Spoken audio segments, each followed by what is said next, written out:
반갑습니다.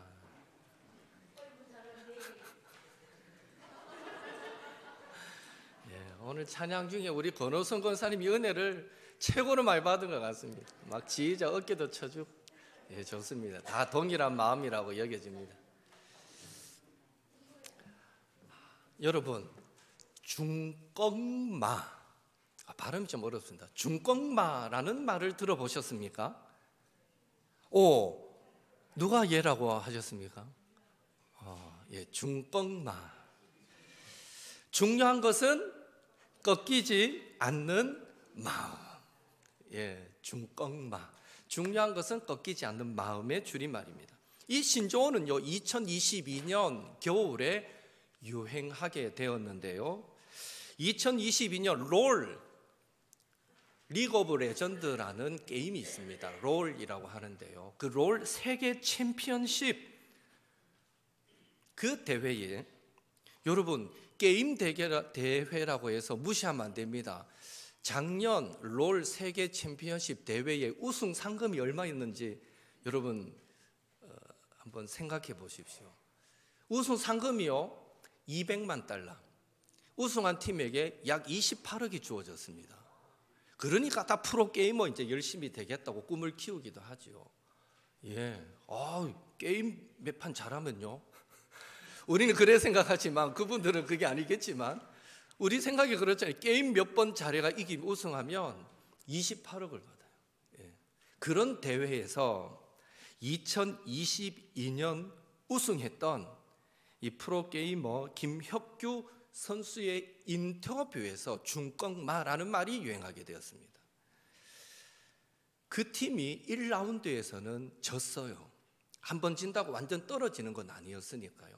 1라운드에서 지고 한 기자와의 인터뷰에서 김혁규 선수가 뭐라 말했냐면 우리만 무너지지 않으면 충분히 이길 수 있습니다 라고 했던 그 말을 그 기자가 이제 영상으로 만들어서 올릴 때 그 제목을 중요한 것은 꺾이지 않는 마음이라고 제목을 달기 시작하면서 이 말이 유행하게 된 거죠. 그 이후에 정말 놀랍게도 그 김혁규 선수가 다짐했던 그 마음처럼 역전의 역전을 거듭하면서 결국 2022년 우승하게 되었습니다.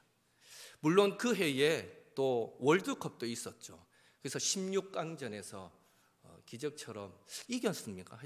그래서 태극기를 선수들이 들 때 역시 그 태극기 밑에도 한글로 중요한 것은 꺾이지 않는 마음 해가 막 들고 사진이 찍힌 그런 사진도 있었습니다.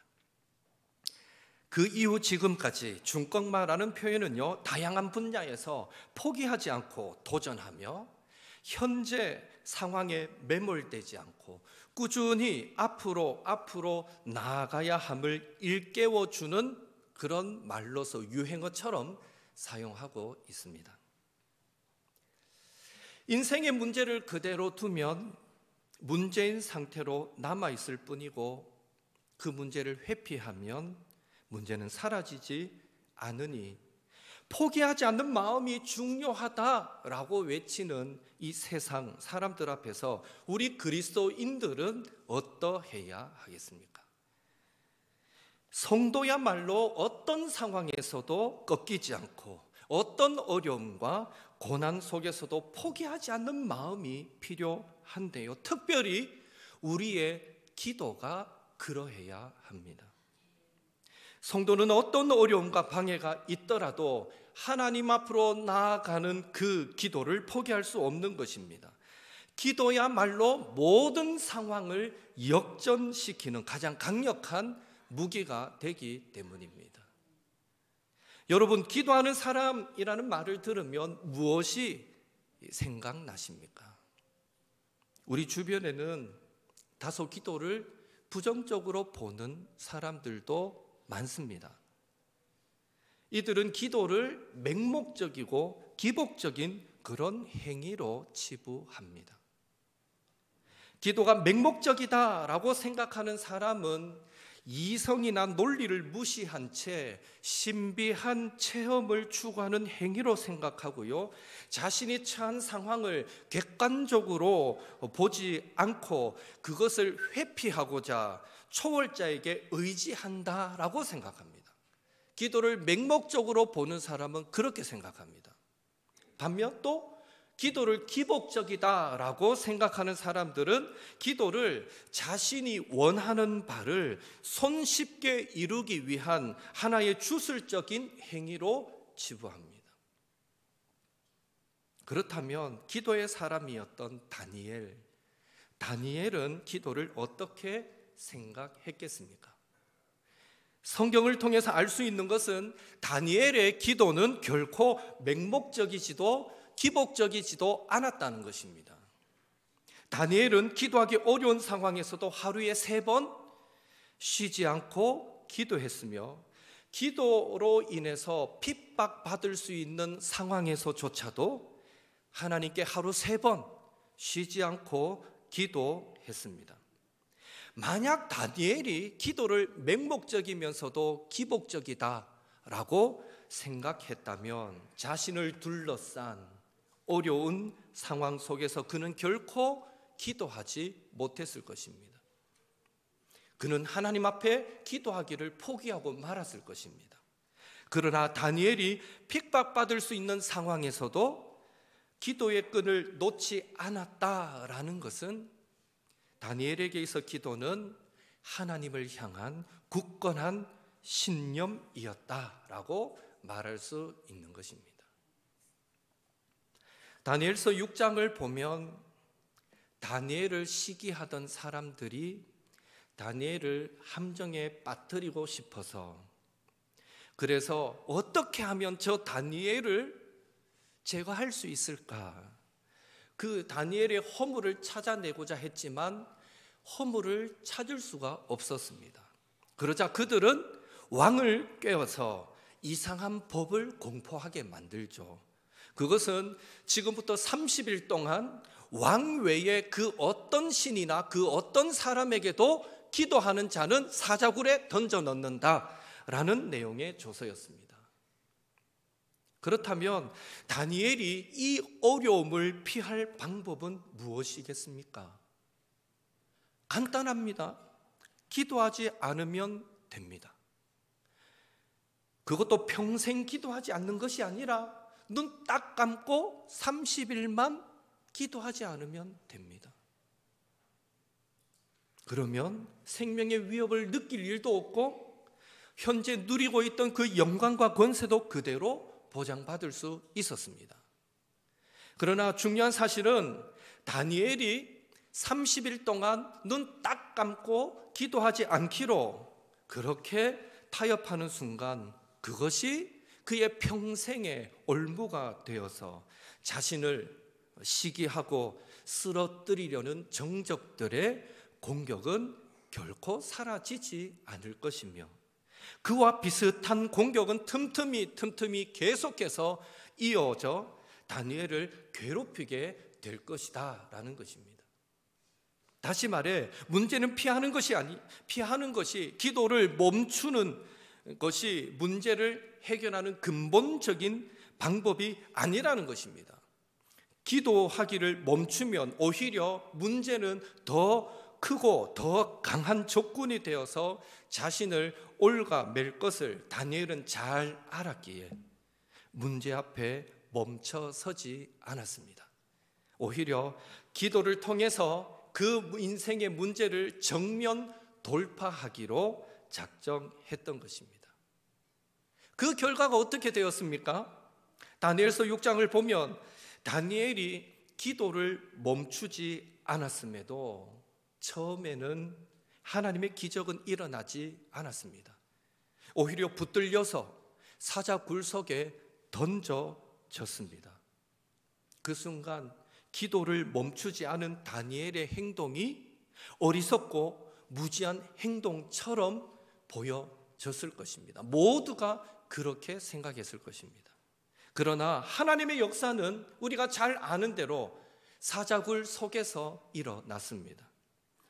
다니엘은 굶주린 사자들이 있는 굴 속에 던져졌지만 사자들은요, 굶주렸음에도 불구하고 마치 온순한 양처럼 되어서 다니엘을 상하게 하지 않았습니다. 오히려 이후에 다니엘을 제거하려 했던 그 정적들이 그 사자굴 속에 던져졌을 때 성경은 어떻게 기록합니까? 그 사람들이 땅에 떨어지기도 전에, 굶주렸던 사자들이 팔짝 뛰어 올려서 떨어지기도 전에 그들의 뼈를 부숴버렸더라 라고 기록하고 있습니다.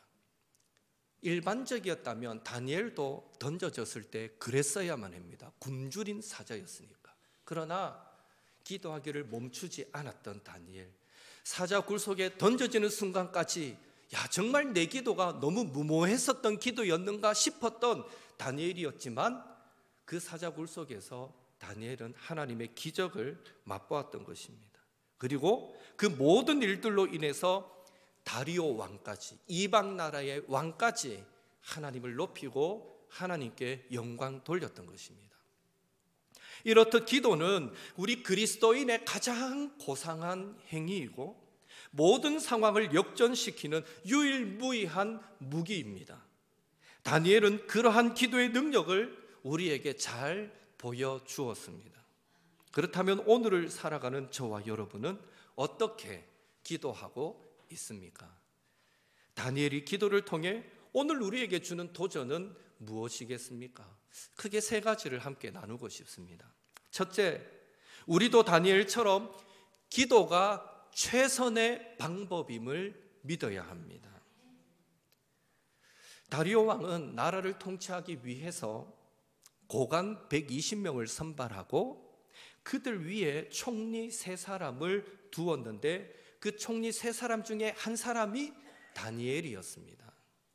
그리고 왕은 다른 총리들과 고관들보다도 더 뛰어났던 다니엘을 더 높은 자리에 앉아서 전국을 다스리게 만들려고 했습니다. 그러자 이방인인 다니엘이 최고 권력의 자리에 오는 것을 시기했던 많은 총리와 고관들이 저 다니엘을 어떻게 하면 끌어내릴 수 있는가 하고 꾀를 내었는데 앞서 설명한 대로 30일 동안 왕 외에 어떤 신이나 사람에게 기도하는 자는 사자굴 속에 던지자라는 이런 말도 안 되는 조약을 만드는 것입니다.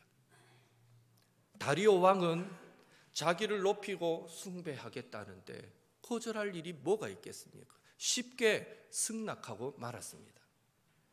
그렇다면 이렇듯 권모술수가 판을 치는 이 권력 다툼의 현장에서 다니엘은 어떻게 반응했습니까? 다니엘도 똑같이 권모술수를 사용했을까요? 아닙니다.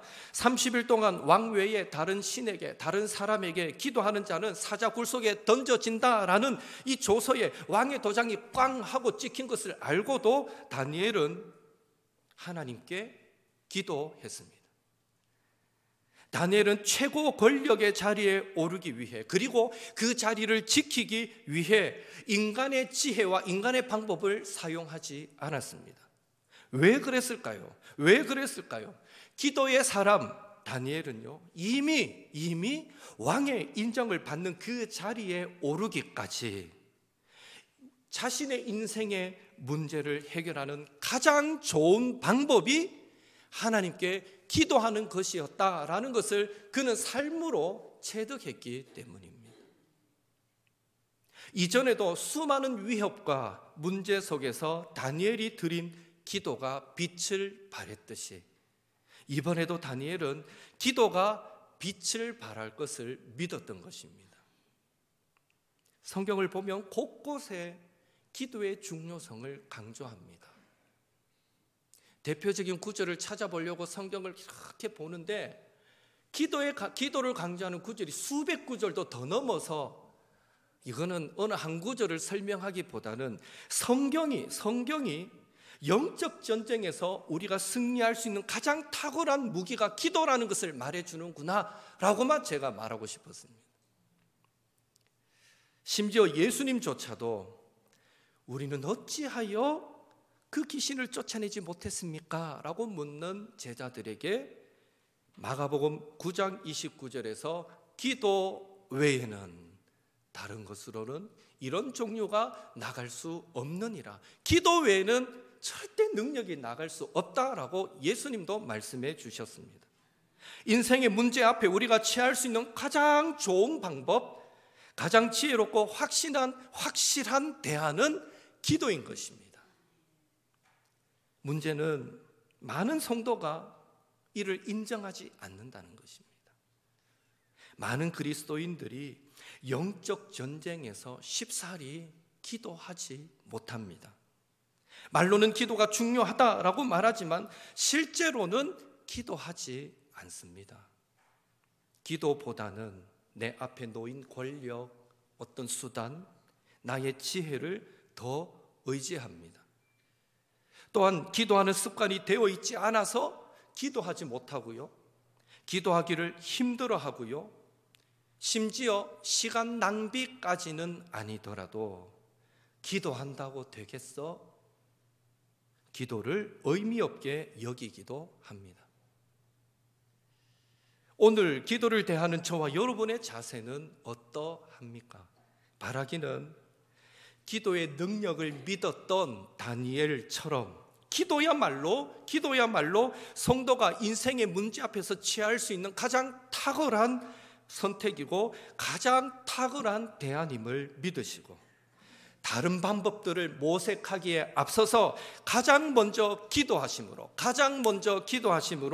기도의 능력을 삶 속에서 경험하시는 우리 옥토의 모든 성도님들 되시기를 예수님의 이름으로 축원합니다. 서로 인사하겠습니다. 기도가 최선입니다 라고 인사합시다. 기도가 최선입니다. 기도가 최선입니다. 제가 이렇게 기도가 최선이라 그래도 마음속으로 여전히 그게 잘 안 믿어지시는 분들도요, 금방 선포했잖아요. 기도가 최선입니다. 믿으시기 바랍니다. 둘째, 우리도 다니엘처럼 기도의 구체적인 원칙을 세워야 합니다. 당신은 어떤 기도의 원칙을 갖고 계십니까? 라고 물으면 많은 성도들은 당황하게 됩니다. 왜 그렇겠습니까?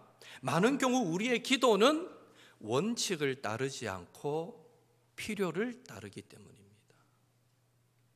무엇 때문에 뭐가 필요해서 기도합니까? 라고 물으면 우리는 얼마든지 답할 수 있지만, 당신은 어떤 원칙을 갖고 기도합니까? 라고 물으면 할 말이 없어질 수 있다는 것입니다. 우리는 어려운 일을 당했을 때 도무지 내 힘으로 해결할 수 없는 막막한 상황이 되어야 비로소 기도합니다. 편안한 일상일 때는 잘 기도하지 않습니다. 그저 안일함에 빠져 영적인 깊은 잠에 빠지기 쉬운 것입니다. 그러나 다니엘의 기도 생활은 달랐습니다. 다니엘의 기도는 필요나 상황을 따르지 않았습니다. 다니엘의 기도는 원칙적이었습니다. 그래서 그는 정적들이 꾸민 조서에 왕의 도장이 꽝 하고 찍힌 것을 알면서도 여전히 기도의 자리를 지킬 수 있었던 것입니다. 다니엘서 6장 10절 하반절 같이 읽겠습니다.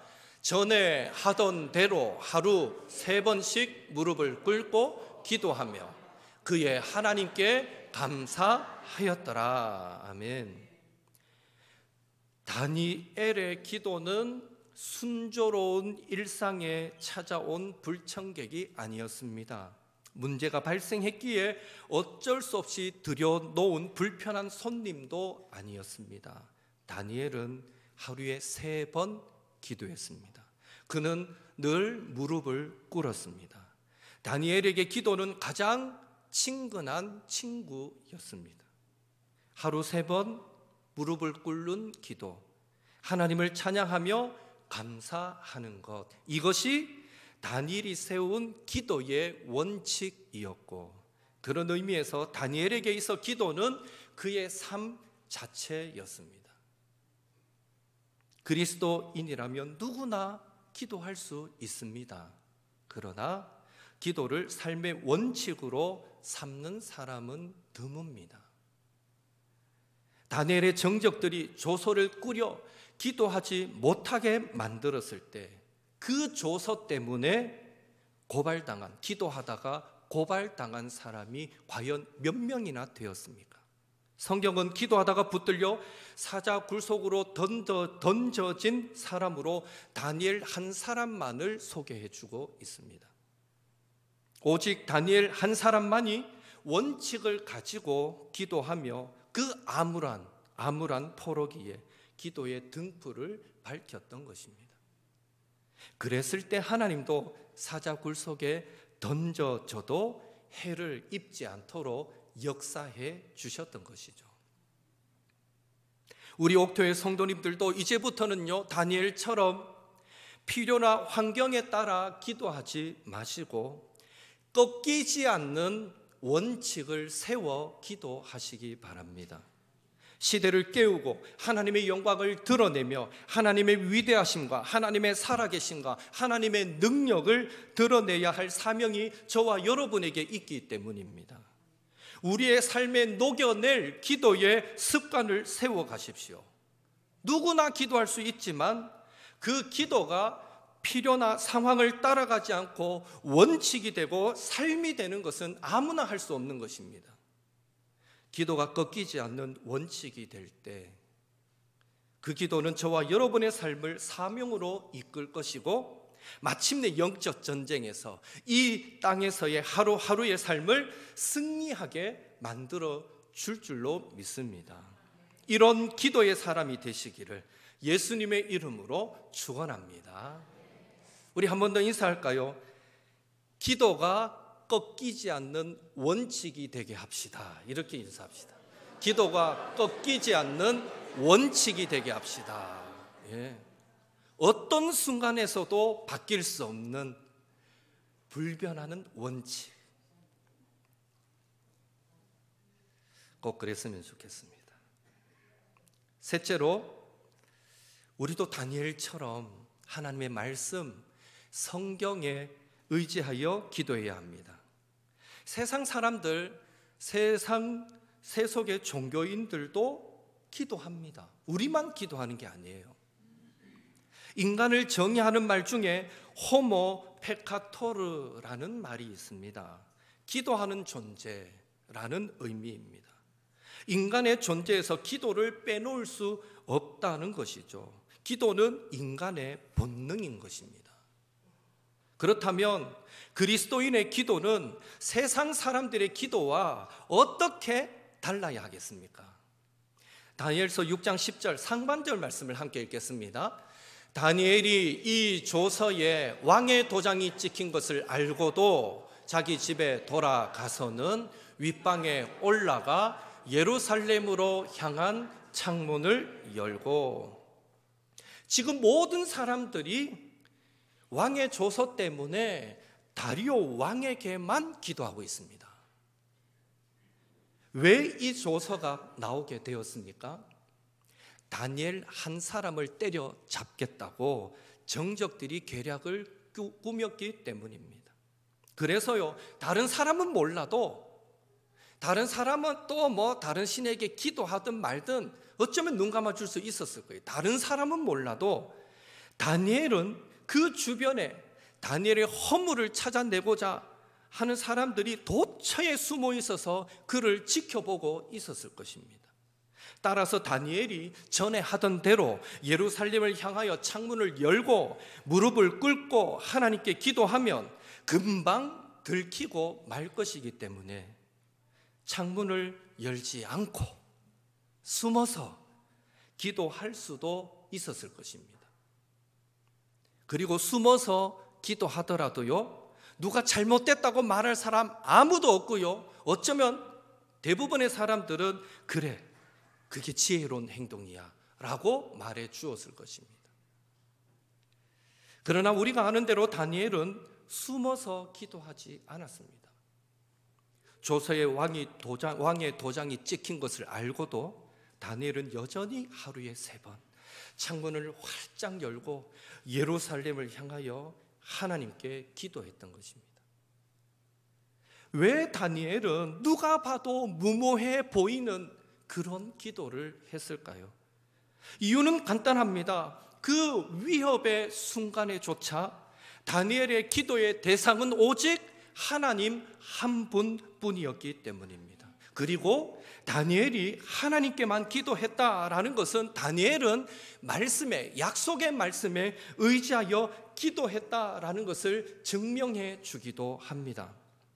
다시 말해 다니엘이 예루살렘을 향하여서 창문을 활짝 열고 하나님께만 기도했다라는 것은 적어도 다니엘은 솔로몬이 성전을 건축한 이후에 하나님 앞에 봉헌 기도를 드린 그 기도의 응답으로 하나님께 받은 그 언약의 말씀을, 그 약속의 말씀을 다니엘은 기억했다는 것입니다. 솔로몬이 하나님께 받은 약속의 말씀이 무엇이었습니까? 역대하 7장 14절에서 16절 말씀 우리 함께 같이 읽어보겠습니다. 같이 읽습니다. 내 이름으로 일컫는 내 백성이 그들의 악한 길에서 떠나 스스로 낮추고 기도하여 내 얼굴을 찾으면 내가 하늘에서 듣고 그들의 죄를 사하고 그들의 땅을 고칠지라. 이제 이곳에서 하는 기도에 내가 눈을 들고 귀를 기울이리니 이는 내가 이미 이 성전을 택하고 거룩하게 하여 내 이름을 여기에 영원히 있게 하였음이라. 내 눈과 내 마음이 항상 여기에 있으리라. 아멘. 다니엘은 이 약속의 말씀을 붙든 것이죠. 내 눈과 내 마음이 여기에 있으리라 한 그 예루살렘을 향하여 하나님, 내가 비록 포로가 되어 이 이국말리 먼 곳에 와서 기도하지만 내 마음은 주의 성전을 향합니다. 내 마음은 주님의 성전에 있습니다. 하나님, 내 기도를 들어주십시오. 다니엘은 그렇게 기도했습니다. 이 말씀으로 만들어진 찬양도 있습니다. 우리 한번 같이 불러볼까요?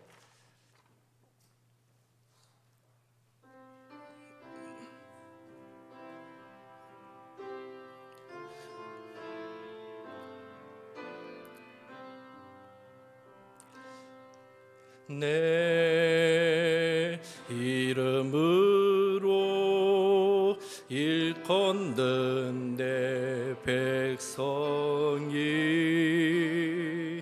겸비하여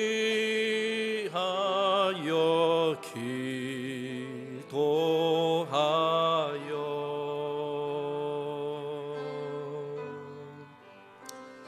내 얼굴 구하며 그 악한 길 떠나며 하늘에서 내가 듣고 용서하며 땅을 고칠지라. 내 백성이 겸비해 기도하며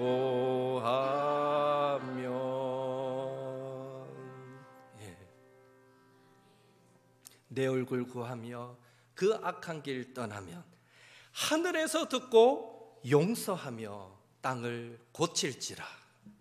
내 백성이 겸비해 기도하며. 다니엘의 기도는 이런 하나님의 약속을 붙드는 믿음의 기도였습니다. 그가 가진 믿음의 소신, 기도의 원칙은 하나님의 말씀 위에 세워졌습니다. 다니엘의 기도는 비록 적국의 땅에 포로로 잡혀 있지만 온 마음과 정성을 다하여 성전을 향해 기도할 때 하나님이 반드시 들으시고 응답하신다라는 그 믿음에서 나온 행위였습니다. 다니엘의 기도는 자신의 욕망이라는 그 모래 위에 세워진 기도가 아니라 하나님의 약속이라는 반석 위에 세워진 견고한 기도였던 것입니다. 우리도 하나님의 말씀을 받을 때 다니엘처럼 믿음으로 반응해야 합니다. 그런 의미에서 기도는 나의 소원을 나열하는 것이 아니라 내 삶에 하나님의 뜻이 임하기를 구하는 것입니다. 따라서 성숙한 기도, 하나님의 마음과 뜻과 목적을 따라 드리는 기도가 되기 위해 저와 여러분은 늘 하나님의 말씀, 하나님의 그 음성이, 하나님의 마음이 담겨 있는 그 성경을 가까이 하고 읽어야 하는 것입니다. 오늘 우리의 기도는 어떠합니까? 기도는 열심히 하지만 혹시 하나님의 말씀에 대한 무지 속에 기도하고 있지는 않습니까? 그래서 하나님께서 내 마음 알아주시기는 바라면서도 정작 하나님 아버지의 마음에는 무관심하지는 않습니까? 이후로 우리의 기도는 우리를 향하신 하나님의 뜻을 기록한 성경 말씀에 의지한 기도가 되기를 바라고요. 지금까지 두 손 모아 간절히 기도했다면 이제부터는요, 두 손에 성경을 붙들고 약속의 말씀을 붙들고 간절히 기도함으로 하나님께서 저와 여러분의 기도를 들으시고, 그것도 하늘에서 들으시고 우리의 죄를 사하시고 이 땅을, 우리 개인과 가정과 교회와 일터와 이 나라, 이 민족을 고치시고 회복하시는 이 놀라운 은혜를 경험하시는 우리 모든 옥토의 성도님들 되시기를 예수님의 이름으로 축원합니다.